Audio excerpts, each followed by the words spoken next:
J'en ai vu des mondes, et de toutes sortes. Je sais pas combien j'ai pu en découvrir. Des centaines? Des milliers? Des millions? Franchement, je ne saurais pas dire, car au bout d'un certain nombre de cycles, j'ai arrêté de compter. Et puis, je ne vois pas trop l'intérêt, vu ma situation. Eh bien oui, vous croyez quoi?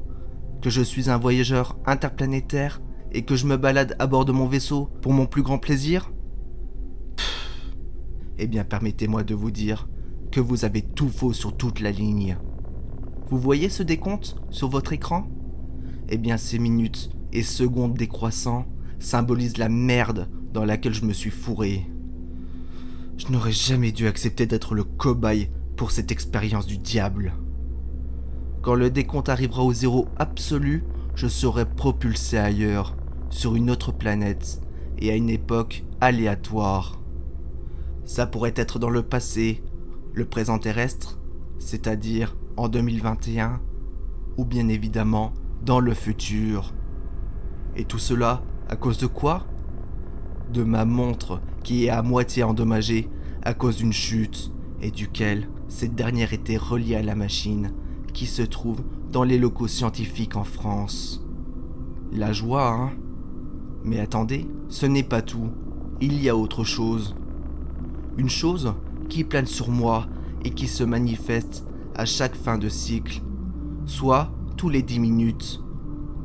Et à chaque nouveau cycle, cette chose, ou devrais-je dire anomalie, s'intensifie de manière très subtile.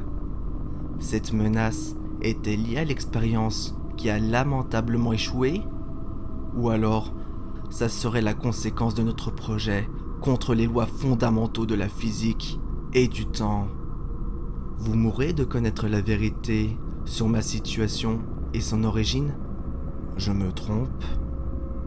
Eh bien, rendez-vous le samedi 24 avril à 20h sur la chaîne Flow Stories. Enfin, si le nouveau cycle dans lequel je m'apprête à entrer ne soit pas ce jour précis et sur notre planète, si par le plus grand des hasards ça viendrait à se produire, notre monde serait condamné, et même peut-être que l'univers entier s'effondrerait. Et tout ça à cause d'une expérience vieille de 80 ans.